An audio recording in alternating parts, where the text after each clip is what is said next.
Welcome to OECD Podcast, where policy meets people.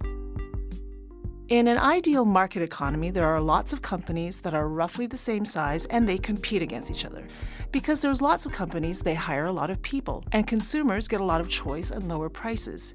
In today's digital economy, however, there are a cluster of extremely powerful tech companies, and there's evidence that competition is not what it should be.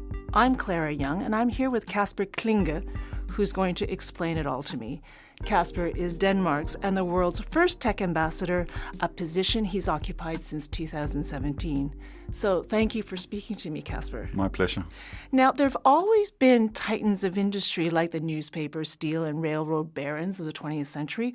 What's the difference between them and the titans of today? Well, I think, first of all, you're completely right. It's not a new phenomena. So I think there are sort of two or three areas where today's big companies are different than their predecessors. I think one of them is the aspect of winner-takes-all phenomena, that the companies tend to become dominant in their own segment and therefore basically dominate the market space. That's perhaps not unusual, but if you combine it with the next phenomena, which is it's very difficult to say what the digital companies of today are. If you take a company like Google, is that an ad company? Is it an autonomous vehicle company? Is it a search engine? And I think that points to the fact that, they have an approach to technology that transcends traditional borders of different sectors. And I think that's something which is new as well. And the last area where we believe the companies are different is because of the fast pace of development of new technologies, which means that, we're trailing behind it. It happens at an enormous pace. And when you combine those three phenomena, that's what we believe constitutes a slightly different industrial revolution compared to the previous two or three that we've had in the past. And I guess that's one of the reasons why Denmark decided to appoint a tech ambassador as well. There's also a proclivity for these tech giants to buy each other up as well. So that makes fewer of them all the time. I think that's right. We talk a lot about innovation. I live most of the time in Silicon Valley. And of course, we are looking into what's the secret sauce of Silicon Valley in creating innovation. We talk about the lack of innovation in Europe. But I think what is interesting with some of these big tech companies, and it's not only about the American companies, let me put that out, it's also about the Chinese companies in Asia, etc. But that is that to some extent they do innovation through acquisition. They scoop up the wonderful new companies of tomorrow. They have a fantastic overview of entrepreneurs and startups. So on an anecdotal basis, I was in one of the big headquarters in Silicon Valley and I ran into 15 Danes and I said, what are you doing here? And they said, well, we had this great startup in Copenhagen and we were acquired by one of the giants, so now we live in California. And so now we're here. They were there, and I think that also points to an area where perhaps the digital economy is slightly different than in the past, that volume and greatness actually carries a lot of advantages in scooping up innovation, new companies, promising companies as well. So should there be the need to have different thresholds for looking at mergers to see, is this making a company much too powerful? Is that something that we should rethink? Well, we're sitting here in Paris in the middle of Europe, and of course one of the things that most Europeans are concerned about is that we're not building the unicorns of tomorrow. In fact, we haven't been building the unicorns of the last 5 years. So how do we avoid stifling innovation? And many points to the fact that one of our primary export commodities might be policies and regulations. And of course, finding the right balance in that is going to be important. I represent a country where we've always had sort of a light touch approach to regulation. We like new technology. We like digitalization. We're probably one of the most digitalized countries in the world. And we have no problems with very big companies making a ton of money as long as they don't misuse their dominant position. I think the whole discussion on regulations or breaking out companies, competition, luckily that's where we have the European Commission, the European Union come into the equation. They are the ones that are taking a look on those aspects. I'm not an expert. What I would say is that I think on a global scale, we are seeing increasingly discussions both in the US and Europe and in Asia on other limits to some of the sizes of the companies. And again, I don't have a position on that, but what I would say is I think it's helpful that discussion, that debate is ongoing, because it points to one area which we think is incredibly important, and that is to have the companies take societal responsibility at a level which is proportional to the kind of influence they're exercising. Right. One thing that might not be clear to people listening is the fact that there are tech giants. Well, what does it matter? What kind of effect does it have on consumers? I think that there are two ways of looking at it. The first one is, fantastic opportunities. And I want to stress that Denmark's Techplomacy initiative is not driven out of fear of new technology or because we don't like the big platforms. Not at all. We see enormous potential in having technology solve some of the global issues that we are fighting, whether it's climate change or migration flows, bringing people out of poverty. So I think the first point is that it brings a lot of opportunity to you and me as a consumer, also to regions, to countries, to the world.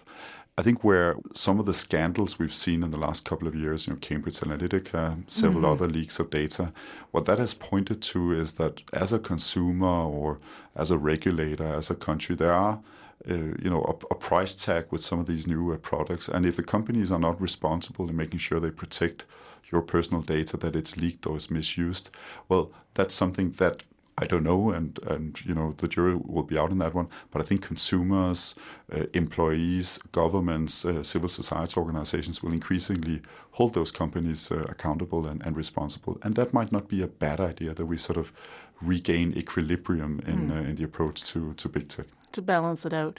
There's also a real price tag issue too, because if there is too much sort of preponderance of power with the tech company, we're seeing evidence now that the markups of prices is getting steeper because there's less competition. So that's something to be worried about too. Yeah, and again, it will come as no surprise that, Denmark, most countries in the European Union are, of course, advocating for the importance of competition, for the importance of a level playing field. And I think there is an intra-market aspect of that, but there is also an international aspect of that, which is, of course, we need to make sure that companies can compete not only domestic markets, but also internationally. And there will be, discussions in this area. I'm not in doubt about that. And I think the technology companies, the digital companies will be at the center of those discussions because of the opportunities that these multi-platforms bring about in using data from one business area to another area. On the other hand, I think what we have to make sure is that data doesn't get a bad reputation because of some of the crises or scandals we've seen. It will bring better healthcare, better diagnosis. It will cure some of the public diseases that we have around. A lot of opportunities using data and new technologies, and we have to make sure that doesn't disappear because of a couple of companies or a couple of executives not living up to responsibilities. So is it like a couple of bad apples, or is there something with the whole system that needs some rethinking? What do you think? The only thing I can say is, based on my experience in doing this job for 1.5 years, is that we tend to talk about the industry in sort of a monolithic way, and that's not how it is. Of course, there are many, many different companies, and again, just looking at my experiences, we've had fantastic collaboration with many, many companies, both in the US and Europe and in Asia as well. Then there's been a couple of companies that have been more difficult to work with. But I think the fundamental part here is that even inside the companies, they've been surprised about the success of their business models or the usability of new technologies. And I think actually, I don't believe there are evil people, not even in the C-suite and some of the big companies. They've been surprised about the influence or the power of the platforms they're sitting on. And they are as concerned or flabbergasted with how do you actually handle that. Now, your next question might be, so what do we do about it? And our response is, of course, and that's what my job is all about, increasing the dialogue between the private sector and the public sector, getting more collaboration in a multi-stakeholder forum, because we don't get it as governments. We don't think that the companies might get it either. So we do need to share experiences, talk about how we best regulate, how we best develop policies, how we avoid that the technology undermines our societies, our democratic values, our human rights. Is it difficult to regulate digital companies? I mean, you talked about earlier about how there's not enough transparency, so it's difficult to know how they're designing their algorithms. Yeah, and this is perhaps one of the challenges. You've also seen companies coming out and saying, we actually would appreciate more regulation. but we're all struggling with completely understanding how these new technologies are used. And if you look at machine learning and the algorithms, AI systems, I think that's a good example of how do you regulate if you're half blind, if you don't fully understand what the algorithms are doing. If you have to do a search and the result that you get is very different from the result that I get, what are the decisions that are indirectly taken on your behalf? To try and fix that, avoid biases, you do need insight, you do need to have a degree of transparency that I think we haven't seen yet in all companies. And I think we will have to go in that direction, not to reveal private sector secrets, but to have an open discussion, sharing information in order to try and get it right. Have there been any cases of a relationship that you have with a tech company where it's worked, where there's more understanding on both sides about what the technology is and what the problem is, and you fixed it together? Yeah, fix it is perhaps maybe too optimistic, but as somebody working in international relations, it normally has quite a long time frame before we fix it completely. But I wanted to give you one example on cybersecurity. Mm-hmm. We believe that's going to be one of the major threats in the next decade. Very, very serious issue that we need to find ways of solving, and also raising the price of those that are the aggressors or the malign actors, if you like. What we did actually just a month ago was to try and multilateralize the diplomacy initiative. And we did that by bringing 22 countries to Silicon Valley, to the Bay Area, to have discussions on norms, on attribution, on how we deal with cybersecurity issues. Now, that's not new. What was brand new, what hadn't happened before, was that we invited the private sector to participate in these conversations. So we had 22 countries. We had a lot of the big technology companies around the table, and we talked about how do we fix this together. What do a government need to do? What do we need to do in the United Nations? But what part of this difficult equation rests in the hands of the big technology companies? And I think that's the way forward. We have to make sure that we don't necessarily treat a complex world in a non-complex way. And unfortunately, these are very difficult, very complicated issues. But having the companies being part of the discussions, taking responsibility for finding solutions and answers, I think that's the way forward. One of the problems in the relationship between governments and with companies is that most of the, especially very successful ones, are global.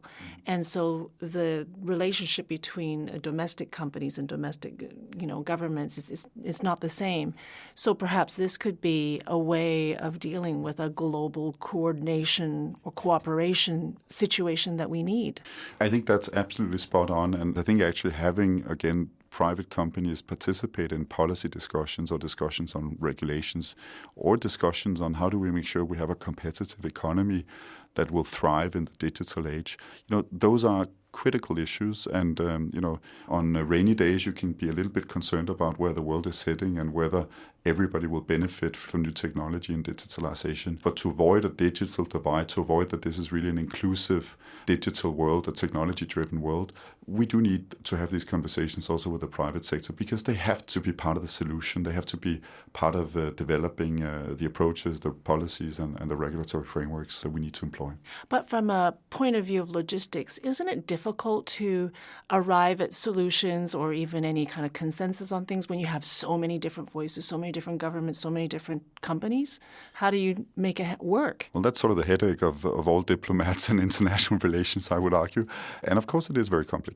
And of course, you have many actors out there, and some of them are more interested in playing ball than others. But just because the world is difficult, it doesn't mean that we should give up. And I actually think one of the main points in the discussions we've had here in Paris is that the digital age requires more international collaboration rather than less. And I will certainly continue to argue that we need to do everything we can to try and fix some of these issues.